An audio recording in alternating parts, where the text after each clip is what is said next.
Seconde partie.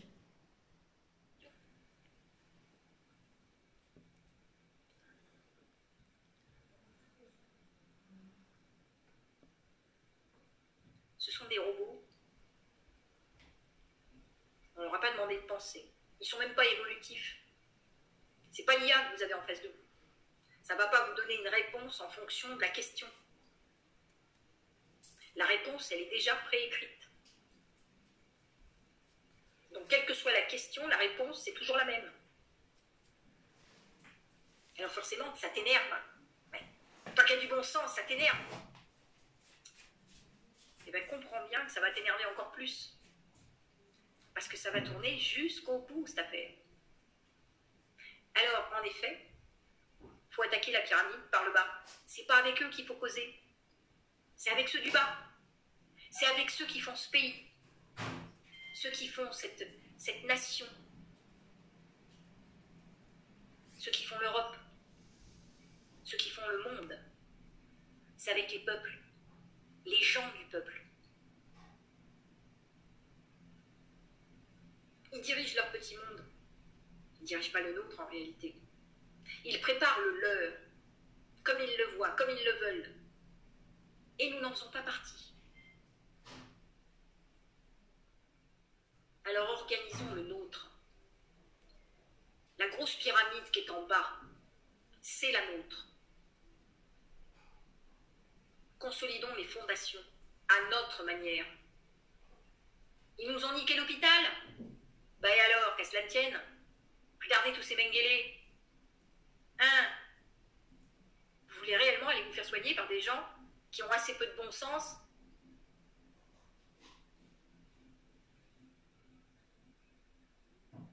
Tiens, il y en a plein qui se sont fait virer là. Oh bah merde, c'est ballot. Oh bah dis donc. Oh, ils ont plus d'hôpitaux ceux-là. Ils ont plus de boulot non plus. Mais je crois que savoir qu'ils sont quand même...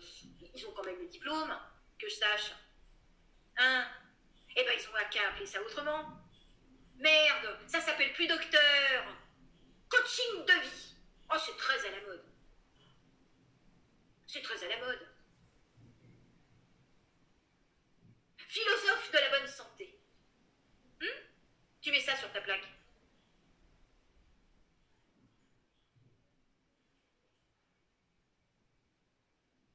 Petits enfants d'Hippocrate. Bien manger, c'est bien vivre. Je ne sais pas, tu choisis. Tu mets n'importe quoi sur ta plaque et tu fais savoir que tu es capable de poser un diagnostic médical. Ah. On est dans le libre-échange et on est dans le commercial, n'est-ce pas? T'as plus de patients. Tu as des clients. Et tes clients viennent te voir parce qu'ils voudraient écouter ta manière de les coacher pour être en meilleure santé, pour perdre le petit gras qu'ils ont sur le cul, pour éventuellement perdre la petite tache qu'ils ont sur le poumon. Ah oui, alors ça c'est embêtant parce que t'as pas accès à la chimio. Oh que c'est ballot, que c'est ballot. C'est marrant, mais Gerson, ça l'a pas emmerdé lui, hein. Il a trouvé des solutions. Et rappelle-moi, il a bientôt ses diplômes de médecine, Gerson. Oui! Oh, bah écoute, ça c'est merveilleux. Et lui, il fait ça avec des petites plantes, des petits légumes, des petits fruits. Hein? T'as essayé, voir si ça marchait? Non, toi t'as filé ton coco à une machine avec plein de produits méchants dedans. Et puis alors ça passe ou ça casse, hein? Hein? Dois-je rappeler que Mengele, lui aussi, avait tous ses diplômes? Oh, quelle bienveillance, cet homme! Quel merveilleux homme! Oh, puis ce qu'il y a bien, c'est qu'il est tranquille, hein? Oh, lui, on lui a pas interdit quoi que ce soit. Non! Oh, puis il a jamais fini en tôle. Mais non, il est parti en vacances retraité en Colombie. Hein? Non, en Argentine, pardon.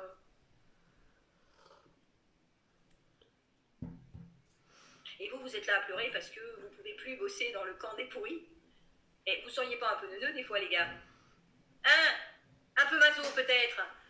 C'est bizarre, mais toi qui as ce fameux diplôme... enfin, c'était le diplôme magique à une époque, hein. Moi, je me rappelle, quand je faisais lettres, j'étais qu'une merde. Oh, fallait faire S tout de suite. Oh, tout de suite, il y avait de la considération dans la famille. Mais toi, si tu faisais L... Hein? Oh, littérature. Oh, fuck it. Alors, si je peux me permettre de m'adresser à tous mes petits cousins qui ont fait médecine, si tu te retrouves aujourd'hui sans boulot, je sais pas moi, mais tu prends une petite année sabbatique, tu ouvres 2-3 bouquins de naturopathie, tu fais la petite formation, éventuellement payée par l'État, et au lieu de poser médecin généraliste, tu poses naturopathe. Ce qui est bien, c'est que tu n'es pas emmerdé par une chambre des docteurs qui viendra te dire si tu as le droit de donner tel ou tel médicament, ou si tu as le droit de juste relever les chiffres du VERS et les donner au grand public, ou juste simplement leur dire « Ouh, les gars, vous savez, là, il y a un site qui s'appelle le VERS. Oui. Alors, vous voyez, là, vous pouvez voir le nombre de morts par année. Toutes les conneries médicales qui sont faites, elles sont là. Ça existe. Et puis, c'est nous, les docteurs, qu'on les reporte. C'est nous qu'on les met là. Quand tu nous dis que ça va pas, hein, que t'as bobo au cucu, eh ben nous, on le met là. Ouh. C'est juste, hein. Ah, tu savais pas? Mais écoute, je te le dis. Oh, merde. Oh là là, je l'ai dit. Oh. J'aurais pas dû. Ah bon, mais alors pourquoi on le publie alors, s'il faut pas leur dire?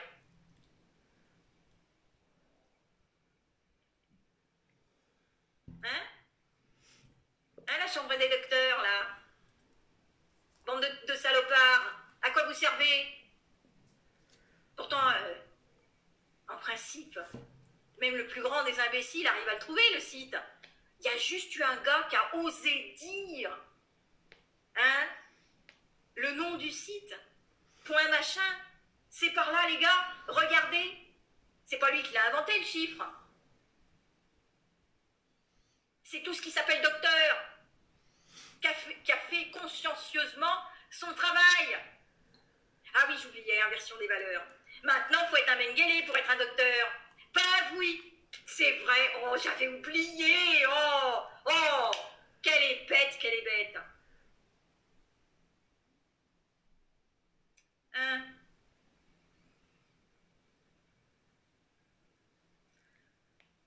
Donc, dans la mesure où vous savez à quoi ressemble un bobo cucu ou un bobo peton, nous, pas toujours. Enfin bon, des fois, on nous le demande. Hein. Moi, la dernière fois que j'ai vu une doctoresse, elle m'a dit « Et vous pensez que c'est quoi ?» Ah, moi, elle m'a demandé ce que je pensais que ça pouvait être, pourquoi j'étais venue. Et j'avais bobo quelque part, je suis venue lui voir, voilà, docteur, j'ai mal là. Et vous pensez que c'est quoi qu'elle me dit?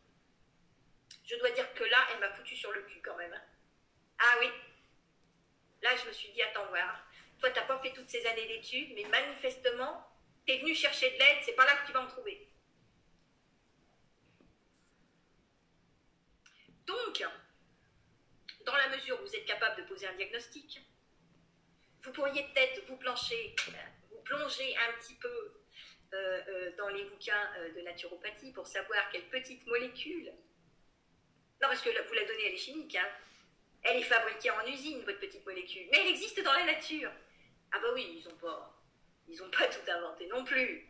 Ils ont juste inventé des noms accouchés dehors pour faire croire que c'était de la science. Mais ils sont quand même allés copier Mère Nature pour savoir qu'est-ce qu'ils pouvaient donner à leurs patients. Sauf que, au lieu de mettre juste la bonté de la nature dans leurs petites gélules, ils y ont aussi mis un petit côté satanique. Un petit euthanasiant sur la durée. Hein? Un petit euthanasiant en retard. Dans le temps. Un petit effet secondaire pour que, ma foi, t'as sauvé Bobo Cucu à ton pépère. Oh, il est content, il repart de chez toi, merci docteur, vous êtes bien bon. J'ai plus mal au cul. Et il revient 3 semaines après, docteur, je sais pas ce que j'ai mal aux pieds. Ah ben oui, mais si tu lui avais pas donné le petit bonbon chimique et que tu l'avais juste donné la petite plante, t'aurais pas fidélisé ton bonhomme. Il serait pas revenu 15 jours après avec Bobo au pied. Mais non, c'est ballot tout de même.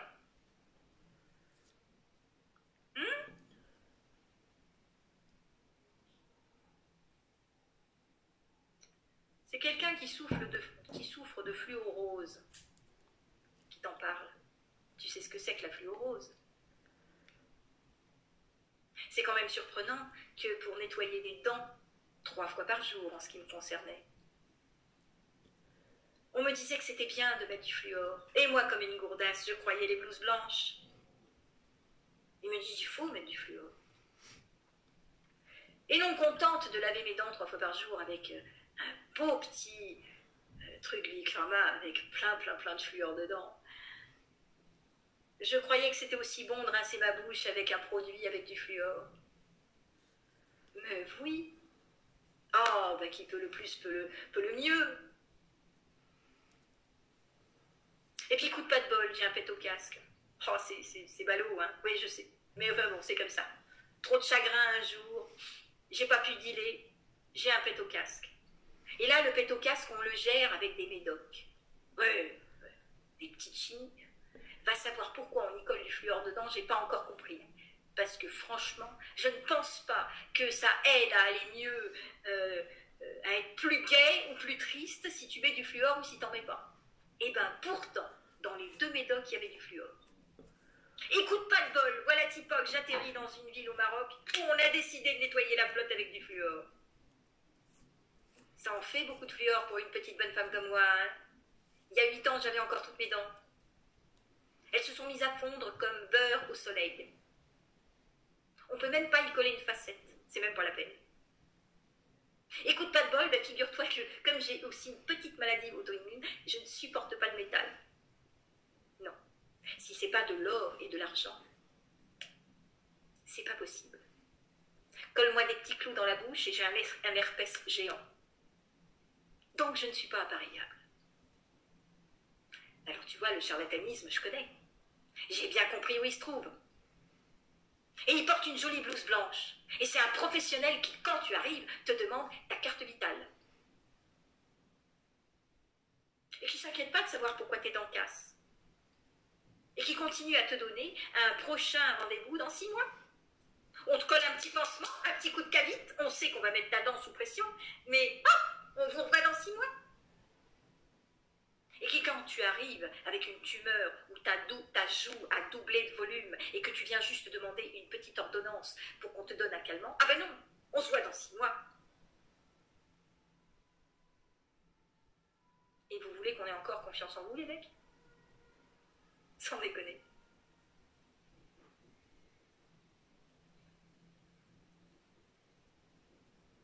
Alors il est vrai que si toi qui sais poser un diagnostic, tu venais à changer tes méthodes et à donner à tes clients un peu de considération, et au lieu d'en faire des numéros et des signeurs de chèques, tu en faisais des gens à qui tu voudrais faire acte de bienveillance, réellement,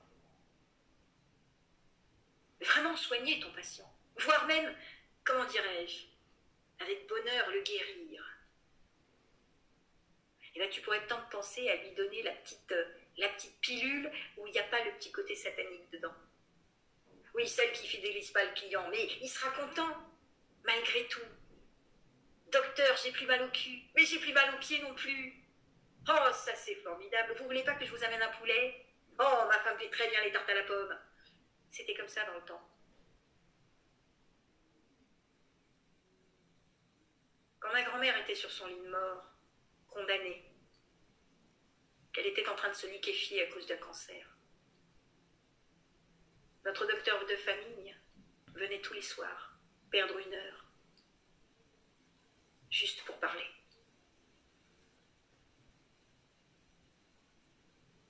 Il la sauvait pas, elle. C'est pas à elle qui faisait du bien. Elle était perdue.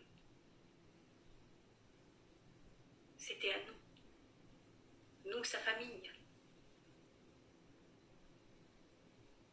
C'était la considération qu'il nous donnait à nous. Le respect qu'il nous donnait à nous. Nous qui devions la regarder mourir, sans rien dire. Il venait et pendant 1 heure, il lui parlait. Il nous parlait à nous aussi. Ça n'existe plus, ça maintenant.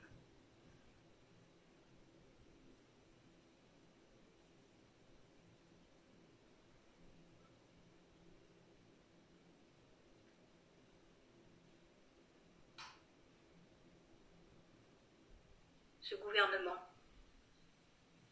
n'est pas là pour vous écouter, il n'a jamais été là pour vous écouter. Il a toujours été là pour vous détruire. Parce qu'en détruisant celui qui soigne, il détruit celui qui vit. Il lui suffit après de balancer un petit virus, un vrai, cette fois, sur la population. Et sans médecin, sans soins, sans pratique médicale, c'est la panique. Et c'est la véritable épidémie. Et c'est ça qu'il nous prépare. Une famine gigantesque et une épidémie gigantesque. Et là, ils rattraperont le temps perdu. Alors, au lieu de pleurer sur votre sort, il serait peut-être temps de prendre le tournant que vous auriez dû prendre au lieu de pleurer pendant 2 ans. Et espérer rejoindre les rangs de ces hôpitaux qui n'ont plus voulu de vous, qui vous ont jeté comme des merdes.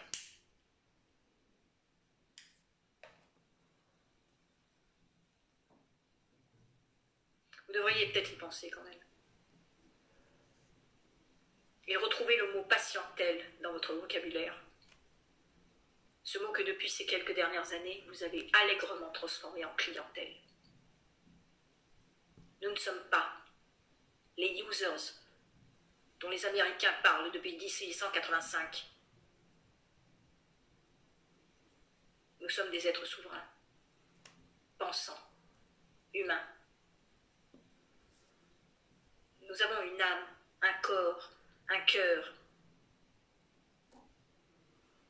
Et comme dit Guy, personne n'a autorité sur nous.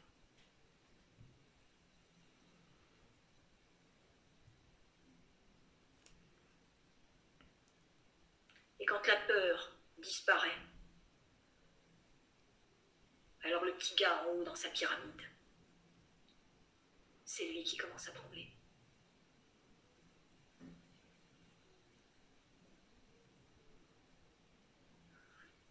Réfléchissez-y. Tout ceci fait partie d'un plan. Je n'ai pas inventé ce plan. C'est pas moi qui l'ai écrit. Pourtant, il est noir sur blanc. Alors soit vous apprenez à lire, soit vous prenez un peu de temps pour lire.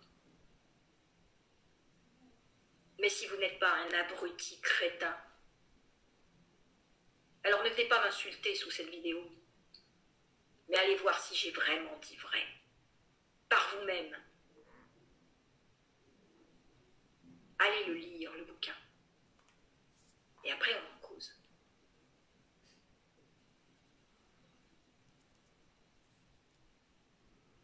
Je vous souhaite une excellente journée. Voilà, donc c'est la seconde partie qui n'a pas duré très longtemps, mais ce que l'on a entendu, c'est tellement vrai. Il y a des choses dont je vous ai parlé via mon dentiste aussi. Et oui, maintenant, quand vous venez et que vous avez une joue bien gonflée, on refuse parfois de vous donner ce qu'il faut. Et ça devient dramatique.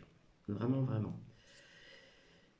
Donc, une fois, je me suis rendue chez mon médecin généraliste, puisqu'on avait refusé de me demander ce qu'il fallait pour retirer ce qui était gonflé donc, à ma joue vis-à-vis d'une dent. Et le docteur généraliste m'a dit oui, mais pas tout le temps, parce qu'en fin de compte, il se renvoie la balle. En ce qui concerne le médecin de famille, j'en ai déjà parlé. Il se dérangeait très souvent à la maison. Maintenant, ça se fait de plus en plus rarement et pratiquement plus. Donc, c'est pour ça que je me suis permise de vous faire écouter donc cette chaîne et comment dire et d'y aller faire un petit tour si vous le souhaitez. Donc, je l'ai noté. C'est donc le café virtuel des chats sympas et c'est sur YouTube. Sur ce, je vais vous laisser. Je vous souhaite une agréable journée et je vous dis à très bientôt. Bisous, bisous.